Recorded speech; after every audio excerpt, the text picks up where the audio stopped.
Alamin natin ang kwento sa likod ng pagsusumikap ng 17-year-old Dawawenyo runner na si Michael Moreno na lumahok sa athletics event ng 11th Bimbiyaga Friendship Games sa Puerto Princesa sa Palawan. Para sa detalye, narito ang report ng ating teammate na si Paulo Salamatis. Sobrang hirap po talaga. Dati yung kinakain lang po namin saging, ganun po. Kasi mahirap lang po talaga yung buhay namin doon. Sana po maging tagumpay po ako sa mga pangarap ko po, na matulungan ko po yung family ko po. Mahalaga po talaga sila sa akin kasi sila po yung inspiration ko po sa araw-araw po. Sa pagtitraining ko po, sa pag-aaral ko po. Mahal ko po sila. Sa likod ng pagpupursigi, determinasyon at pagtsatsaga ng isang atleta ay may kaakibat na malalim na hugot mula sa naging karanasan.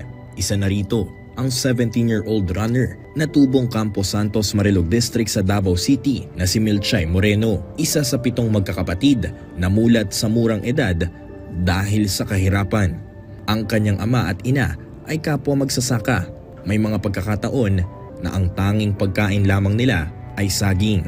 Pero imbis na magreklamo, ginawa niya itong motibasyon upang iahon ang buhay. Nahasa mula sa arawang paglalakad ng ilang kilometro mula sa kanilang bahay hanggang sa kanyang paaralan. Dahil dito, isa ang sports na nakita niyang oportunidad upang gamiting daan paakyat sa kanyang pangarap para sa pamilya. Pero papaano nga ba napunta si Milchay sa mundo ng athletics? At ano ang naging dahilan kung bakit sa ganitong klaseng sport siya napadpad? Inutusan nila po ako na bumili ka muna doon ng pagkain, ganun po. Kaya binibigyan din naman nila ako ng 5 pesos kasi malaki na yun sa akin, kaya masaya ako. Tapos pupunta ako sa may, sa may tindahan po, kaya bumibili po ako. Yun, parang training ko na din. Tapos yung year 2018 po, merong intrams po ba yun? Oo.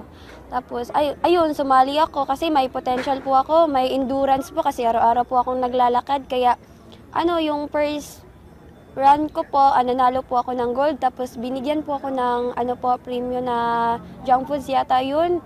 Tapos, umuwi ako sa bahay namin. Ma, meron po akong natanggap na pagkain, ganun po. Sobrang happy niya po na meron po akong natanggap. Kaya, tuloy-tuloy na yun. Sa ganitong klaseng saya na kanyang naramdaman nang makitang nakangiti ang kanyang magulang, dito pa mas pinagpursigihan ni Moreno ang kanyang mga kompetisyon na sinasalihan. Mula sa Marilog National High School, na-recruit si Moreno sa Kalinan National High School para sa asam na mas mahasa pa ang kanyang talento dahil sa facilities na mayroon ng nasabing eskwelahan. Pero hindi ito naging madali para sa kanya dahil may kapalit itong sakripisyo, ang malayo sa kanyang pamilya. Umalis kasi ako doon sa kanila. Sa ibang family po ako nakastay po. Si mama at si papa talaga yung bumubuo ng araw ko po pag nakikita ko po sila. Pagkatapos ng klase nila, meron silang matatawag na, "Ma, kakain na ako," ganun. Tapos ako, wala. Kasi hindi ako nakastay sa amin. Hindi ito naging hadlang para kay Moreno upang ihinto ang kanyang nasimulan, sapagkat maliban sa mga gintong medalyang kanyang nakukuha sa mga local tournaments, nitong katatapos lang na Brunei Darussalam, Indonesia, Malaysia, Philippines East Asian Growth Area o Bimbiyaga Friendship Games sa Puerto Princesa, Palawan, 2 ginto at 1 silver medal ang kanyang naibulsa. Pero sa kabila ng lahat ng kanyang kwento, gamit ang sports, iisa lang ang nais makamit ni Moreno sa ngayon. Ang goal ko po talaga sa pagiging atleta po ay makakuha po ng scholar at para makapag-aral po ako dahil alam ko naman balang araw mawawala din tong sport sa akin. Tapos yung goal ko po talaga makapagtapos ng pag-aaral para sa pamilya ko po. Isa lamang ang kwento ni Milchay sa maraming kwentong inspirasyon mula sa iba't ibang atleta sa buong Pilipinas at sa buong mundo. Pero ang nakakamangha rito ay kung papaano sila nagpatuloy sa gitna ng napakaraming hamon sa buhay. Mula rito sa Puerto Princesa, Palawan, Paulo Salamatin para sa Pambansang TV sa Bagong Pilipinas.